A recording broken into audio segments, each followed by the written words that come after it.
So I want to begin today with, and this is just my opinion, and I know you don't come from my opinion, but this part is my opinion. I want to begin with what I think is one of the most, if not the most important, catalytic, relational dynamics often overlooked by humankind.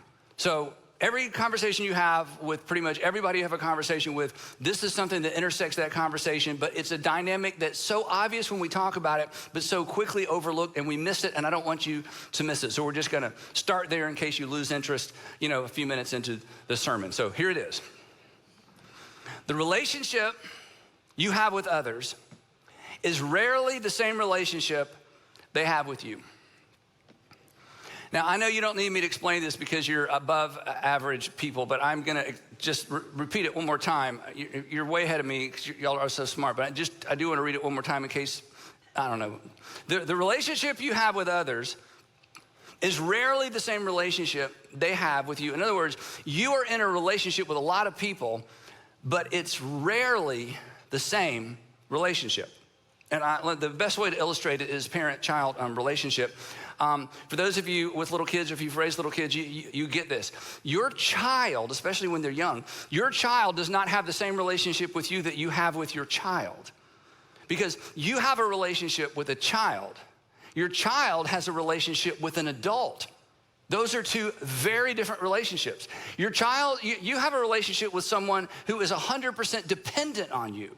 Your child has a relationship with someone who holds all the cards until about 13, and then the cards start getting all mixed up and dealt around. Things become confusing, right? This is why we never really get our parents until we become a parent.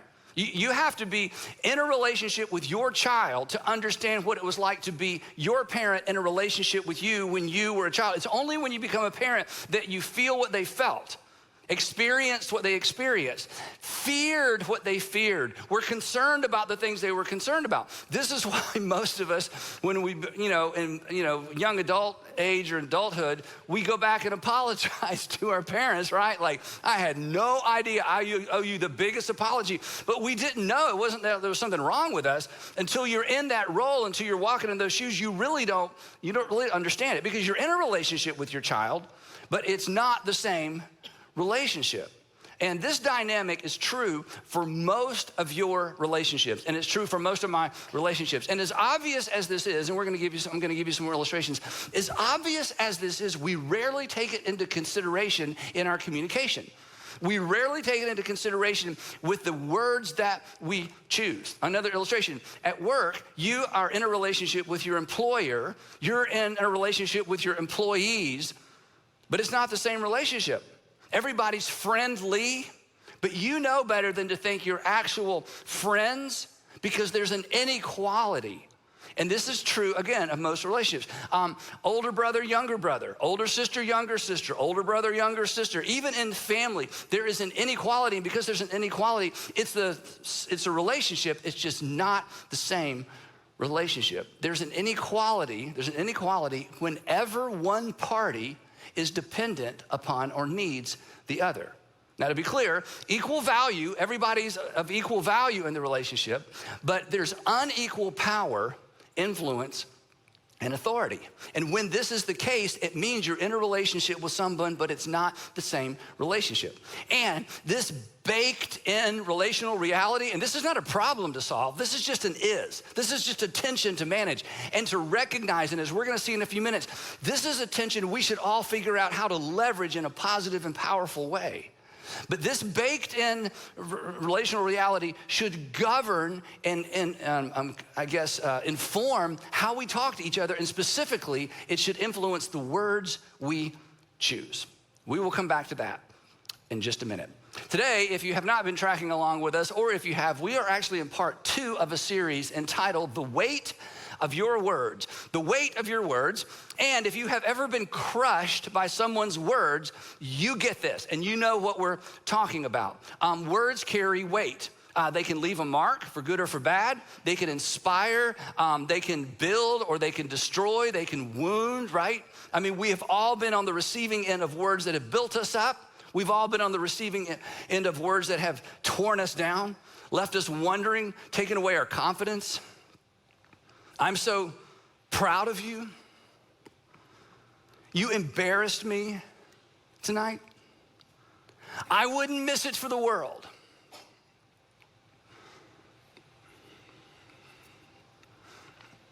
You're not needed here anymore. We've all been on both sides of things like that, haven't we? In fact, some of those phrases are emotional for you. Maybe something recently. That's the power of words. Here I am reading words on a screen that reflects something someone has said to you, and suddenly it's very personal. It's very emotional. Our lives, I don't need to convince you of this, but our lives have been shaped by the words spoken to us, over us, at times we feel like words spoken at us. This is true for our childhood.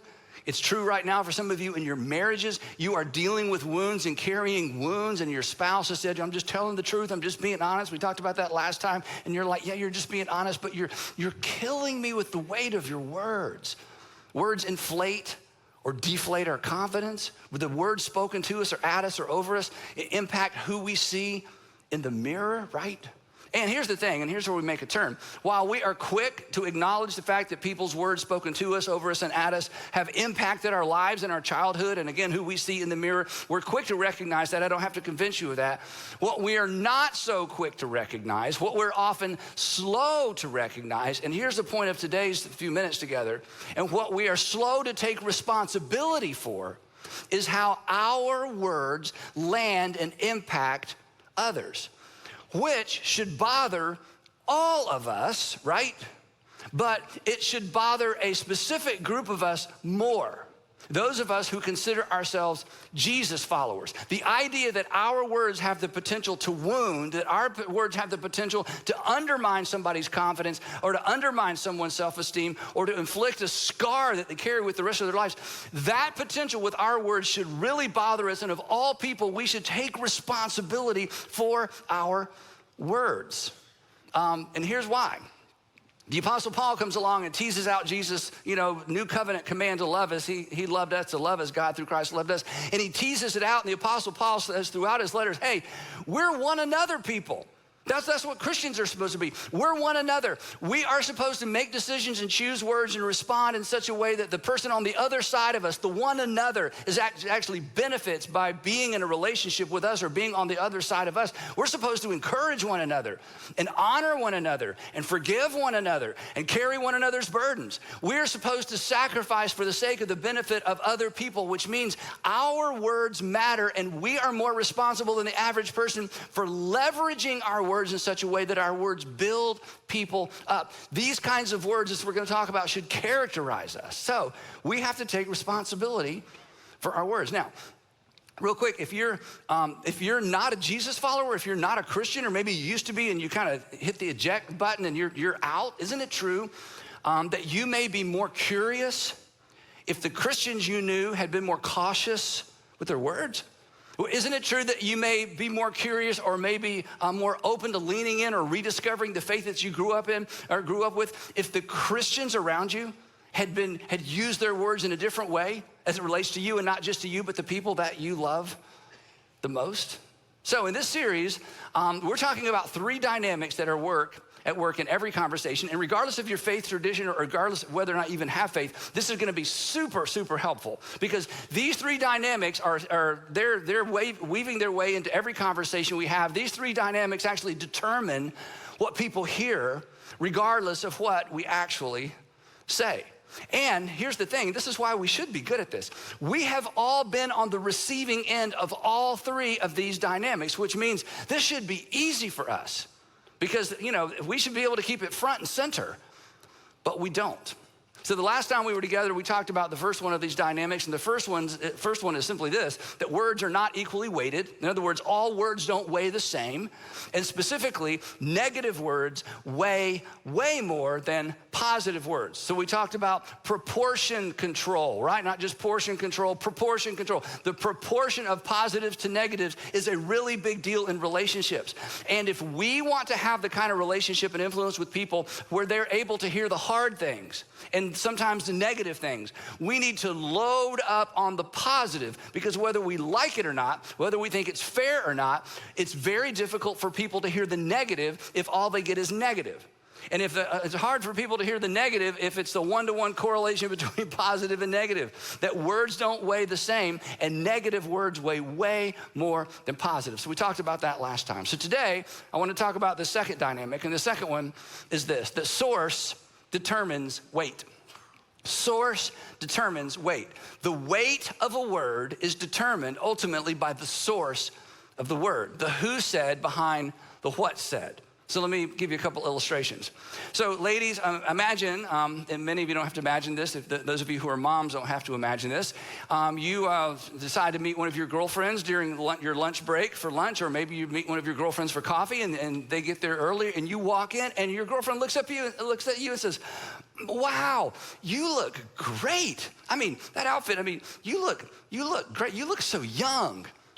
Well, those are 5-pound words. Thank you, right? Now imagine that afternoon you're at home and your 15-year-old daughter walks through and she does a double take and she says, "Mom, you look great. What you're wearing, you look so young. We could be sisters." And then she turns around and runs off to her room. Now I know what some of you are thinking. You're thinking, "I don't have that much imagination." You used it all up. Because Andy, come on, let's be honest. If the resurrection of Jesus is here, that would come in somewhere, And what makes the difference? The location? Words at home way more than words in the, no. It's not the location. It's not the words. 5-pound words become 50-pound words depending on who's using those words. Not because of where. Because of who? Another illustration, my administrative assistant, Diane Grant, has worked with me for over 25 years, which means she either needs a standing ovation or a long vacation, or both. But anyway, we're familiar for 25 years, so she knows me well, and we're able to communicate so well, and it's a great working relationship. And every once in a while, when I need to go deliver some negative information or some negative news to an employee, she'll say, remember, your words weigh a lot. Sometimes, every once in a while, she'll say this, Andy, I think you should let me tell her. I think you should let me tell him. My words don't weigh as much. Now, here's the question. Why does she have to say, remember? She shouldn't have to tell me, remember. I'm the expert. I'm up here dishing all this out. I got the notes and the screens. I put this whole talk together. Nobody needs to tell me to remember something I'm up here telling you to remember, right? Wrong. Do you know why she tells me to remember? Because I forget. Because when I see the people that I work with, you know who I see? I see coworkers. I see peers. I see friends. Who do they see? They see the boss. It's very different. We're in a relationship. It is not the same relationship. So to tease this out a little bit, okay? It kind of looks like this. Source determines weight. Weight determines impact. And impact determines outcome. The source of the words determines the weight of the word. The weight determines the impact, how it lands.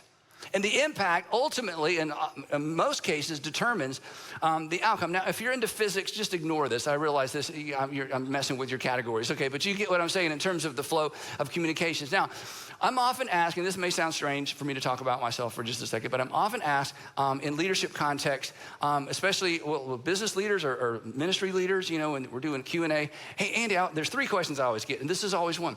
Hey, how do you handle conflict, or how do you handle criticism? How do you handle criticism? And my first response is, what criticism? Who would criticize a pastor? I'm sort of beyond. People don't know. Okay, that's not true.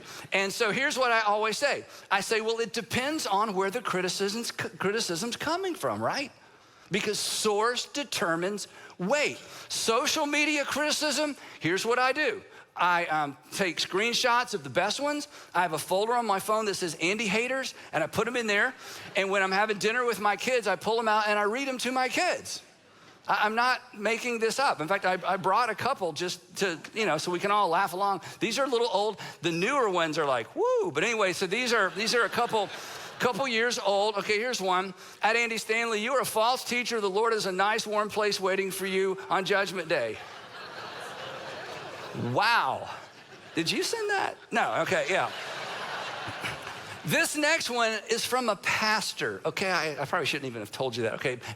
But he's trying to be somewhat fair. With all due respect, this is my favorite part. You're a false prophet from Satan's hell, and if you don't repent, when you die and lift up your eyes in hellfire, you will be. I know. Okay, no pity.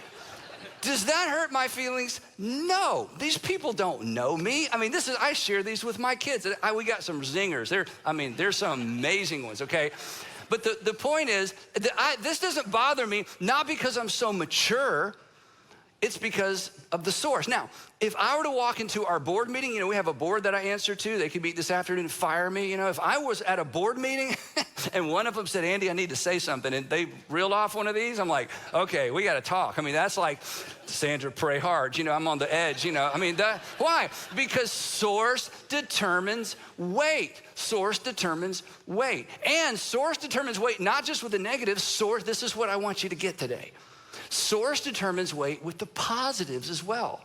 And this is why this is so important, which means, and I'm going to tease this out a little bit more in a minute so you can take this home, which means every single one of you, those of you watching, those of you wherever you are in the world, and regardless if you're a Christian or regardless of your faith tradition, this isn't all skate.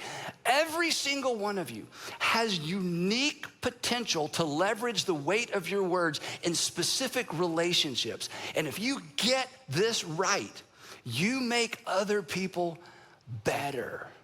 If you were to ask Sandra what the moment where she felt most affirmed in her role as a mom, she would tell you about a short exchange she had with her dad years ago. And last night we were having dinner, and I told her I was going to share this story. I asked her, can I share this story? I said, it's already in my notes, so it would really help if you said yes. She said yes. And I went over it with her just to make sure I got the details right, and we both got emotional. So she's downstairs. Andrew's 30 years old now, so he was in a high chair. And she's downstairs early one morning, and her parents just spend the night with us. She's down there by herself, and she's got him in the high chair, and she's doing the poke and swipe, the poke it in, swipe the bottom lip, poke. Is that what you call it? Something like that. Anyway, she's got that thing going on. Her dad comes downstairs. Her dad is a man of few words, incredible man, but, sits down quietly, waits, watches. And then he says to her, and I quote, "You are a really good mom." Now, just to brag on my wife, okay, there were more epic and interesting and affirming mother moments than poke and swipe early in the morning when getting mush into Andrew's face, okay? I mean, and to be honest, even bad mothers feed their babies, okay? So this isn't like, whoa, you're feeding your baby. Oh my gosh, you are like, no, right? That's the point. That's the whole point. It wasn't what, it was who. I mean, she homeschooled our kids for 10 years, okay? She taught them to read. She taught them math. She can remember algebraic expressions. She bungee jumped. She learned to knit because Allie wanted to learn to knit. Then Allie didn't want to knit, but she'd already learned. She did all that, no complaining. One Christmas, one of our boys gave her spinners for the minivan. You remember spinners that you put on the wheel? And she just feigned gratitude like, oh my gosh, it's what I've always wanted. She's looking at me like, well, these go in the minivan? I'm like, they don't go in the minivan. She took them to homeschool day at Six Flags year after year after year. That's a real thing, homeschool day at Six Flags. And I learned, I never went because she's a way better parent than me. And I had to work that day. What day is it? Oh yeah, gotta work. Anyway, as much as I want to go to homeschool day at Six Flags, the lines were really short with all the roller coasters. Not because, there were fewer kids, but because on average, homeschoolers aren't that brave. Anyway, so sorry, homeschool kids. Anyway, so the point is, if we wanted to put everything she's done as a fabulous mom on the wall, there's so much to brag about. But you ask her, that's the moment. Because source determines weight. Now, so what do we do with that? I mean, that's just true. And nobody's gonna argue with that. But imagine, just for a moment, I'm gonna give you a specific application. Imagine if we remembered that everywhere we went in every conversation. Anytime you realize I have a little bit of a unique advantage, I have a little bit of a unique relationship. We're in a relationship, it's not the same relationship. Who am I? Imagine what we could do. Imagine what you could do, the power of your words. So here's the application. Remember, because we forget. Remember who you are and what you represent to the person on the other side of you. It's just remember who you are and what you represent to the person on the other side of you. And in any relationship where you have any advantage, positionally, relationally, even financially, you have a unique opportunity because your words carry additional weight. And I would just want to encourage you to leverage that opportunity every chance you get. Leverage your weighty words to encourage and to build and to direct and to protect. And real quick, I want to say something to all the middle school and high school students who are in the room, one of the rooms with us, or who are watching or listening. This is so important. Look up here. And whatever you're doing, just put it down for just a second. Okay, look. When it comes to your parents, look up here. You have no idea. You play a unique role in the lives of your parents. Your words weigh more than you'll ever understand. And you know what else? Your words weigh more as it relates to your younger brother and your younger sister than you'll ever understand. In fact, the reason your parents get on to you all the time about be nice to your younger brother, be nice to your younger sister, they understand the power of your words and you don't, and it's not your fault. It's not your fault. So that's why I'm reminding you. I understand your younger brother and your younger sister, to you, they're like a gnat. Why are they even in the room, right? But the reason they hover and the reason they spin is because you play a unique role, and you will either use this time, this fleeting opportunity to do something amazing in the lives of your younger brothers and sisters, or you're gonna miss it. And I wanna challenge you to be the unique middle schooler or the unique high schooler and take advantage of that. And not just your brothers and sisters, your parents as well. And you know what?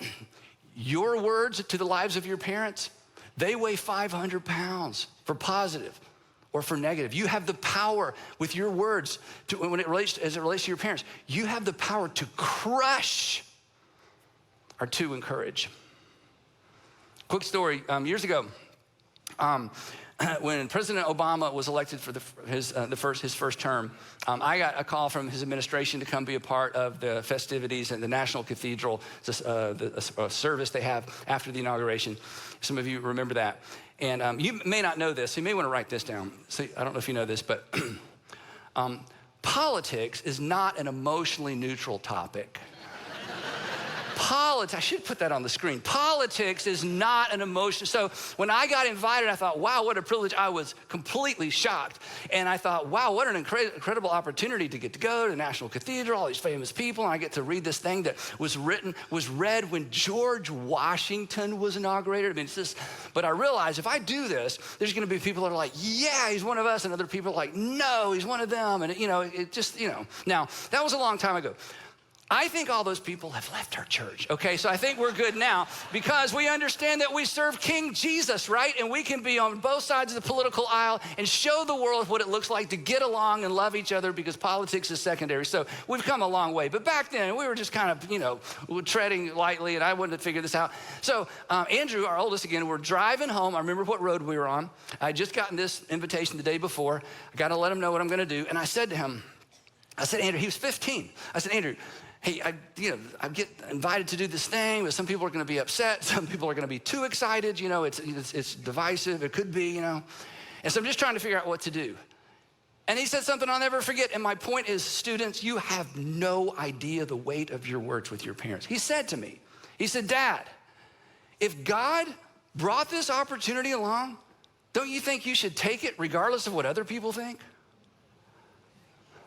It's like the peer pressure talk for grown-ups, from the teenagers. Dad, don't give in to peer pressure. It's like, okay, so, I went ahead and did it, and the whole thing turned out great. But the point is, I'll never forget that. Why? Because his word, staff had an opinion, everybody's got an opinion, but my 15-year-old son, I'm like, goodness. So the point is, whether it's at home or at school or at work or in the neighborhood, remember who you are and remember what you represent to the person on the other side of you. One more quick illustration. Mom and Dad, this is so important. When you walk into your child's room to deliver some bad news, all right? When you walk into your child's room to deliver some not so good news, you see somebody who knows better and who needs to do better. But who do they see?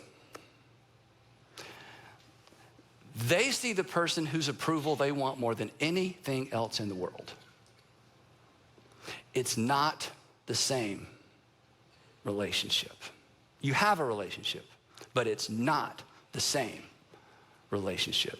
Who we are and what we represent should determine what we say, the words we choose, because who we are and what we represent determines the weight of our words. Now, so far, this has been great advice and a lousy sermon, right? In fact, some of you are like, if this is your first time, it's like, is this like positive thinking church? I've heard that's what it is. No, so far, good advice. So if we just stop right here, I want to say to all of those of you of a different faith tradition or not Christian, not a religious person, please, you don't need to listen to the rest of this, but listen, you need to do that. Imagine our nation would be a much more pleasant place if all of us would leverage our words with the idea of building the person up, of the person on the other side of us, of building them up and encouraging them, right? But for Christians, the stakes are even higher. If you're a Jesus follower or claim to be a Christian, this is not optional. This isn't an add-on. This isn't like, oh, this will make me a better person, and I want you to hear me. And this isn't a ploy to leverage, in somebody's life to get what you want from them. I'm just gonna add more and more positive words, leverage the positive so I get what I want. This is not that. This is not a strategy for getting what you want. We are obligated as Jesus followers to get this right because we have a responsibility. We have a responsibility because we have been commanded by our Savior to love others the way that God through Christ has loved them, which includes the words that we use. We've been commanded to leverage our words with the benefit of the other person in mind. Now, last week, we teased out this passage. I'm just gonna read it to you real quick and keep moving, but again, this isn't optional for us. The Apostle Paul taking, again, Jesus' new covenant marching orders to love as God through Christ has loved us. And he says, here's what it looks like with the words that you choose. And he says, do not, it's a command. And he says, do not let any unwholesome or any stinky word come out of your mouths, but only words that are good for building others up. In other words, he says, every conversation's a construction site. Every conversation's a construction site. And you're either gonna use your words to build or to tear down. He says, so you choose your word to build others up according to not your needs, according to their needs, that it may benefit those who listen. And why must we do this? Why is this important? Just so, hey, well, if you do this, you're just gonna get along? No, that's not the reason. The reason if you're a Jesus follower or a Christian, you have to get this right, is because you don't represent yourself. You're not just a representative of yourself. For us, the application has a twist. The application for everybody is remember who you are and what you represent to the person on the other side of you. If you're a Jesus follower, if you're a Christian, there's a twist. And here's the twist. Remember who you are and who you represent to the person on the other side of you. And who are you? You're more than the employer. You're more than the manager. You're more than the employee. You're more than the neighbor. You're more than just a parent. You're more than just the older brother. You're more than just the older sister. You're a follower of Jesus. And to use Jesus' words, you are, this is so amazing, you are the salt of the entire earth. So our words should do what salt does. Preserve and protect. Preserve and protect. Never harm. Never undermine. He says there's more. And not only that, you are the light of the world. Our words should bring light and life to every single person we meet. Our words should bring light and life to the people on the other side of us. And then Jesus doubles down in case we didn't get it. He says, so here's what you need to do. Since you're the light of the world, I want you to do something with it. You've read this passage before. Don't put it under a bushel. Don't put it under a clay jar. He says, no, I want you to leverage your light. I want you to think about who's on the other side of you, and I want you to let your light shine before others that they might see ultimately how you live your life and connect the dots between how you live and what you say and who you worship and who you follow. I want you to let your light shine in such a way that they might see and hear and connect the dots between why you say what you say, why you possess, why you communicate the attitude that you do and the care that you do, and who you follow and who you worship, to leverage who you are and what you represent to the person on the other side of you, to leverage who you are and who you represent to the person on the other side of you, to use those weighty words to build and to encourage. It's not just an opportunity for us. It's actually our responsibility. Just imagine for a moment. Imagine the influence that the church would have in the community and the church would have in the world if we'd just gotten this one thing right. Imagine the influence. And to be clear, for those of you who aren't Christians, hear me out. Not influence so we could take over and have control and have more people on our team. Because our king said this, I did not come to be served. I came to serve, and I came to give my life as a ransom for many.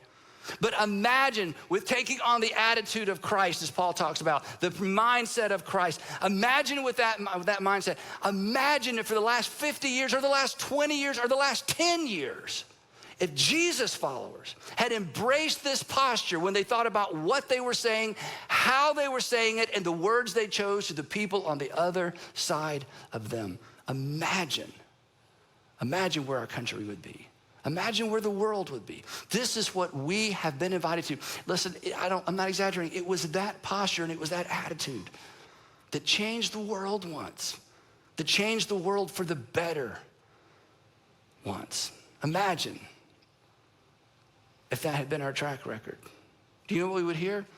We would hear things like this. Those Christians,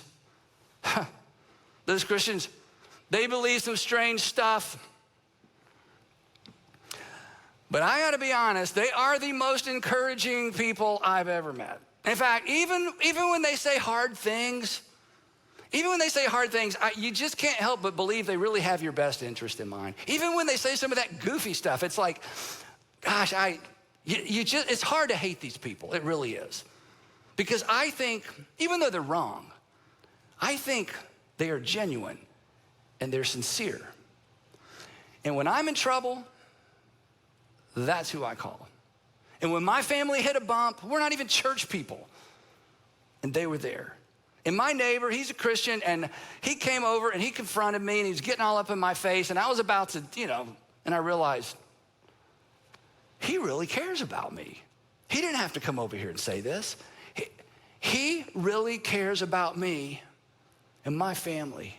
Because all my other friends are saying, oh, it's none of my business, but these crazy Christians, I'm not sure I could ever believe what they believe, but I don't have a doubt that they believe it. Let's do that. When we don't get this right, Paul tells us what it looks like, what it sounds like. When we don't get this right, we lose the right to be heard. We're neither salt and we're not light. We're not preserving anything. We're not protecting anything. We're just having our way in the world. And Paul says, do you know what you sound like when you do that? I don't care if you have perfect theology. I don't care if you have the clearest picture of God of anyone in the world. I don't care if you can diagram the entire New Testament and you've memorized it in English and in Greek. I don't care. If you don't get this right, do you know what your words are in your community and to the lives of the people around you? Do you know what the people at work actually hear? He says, it's a resounding gong. And I thought about bringing one up here, but it is so loud and obnoxious.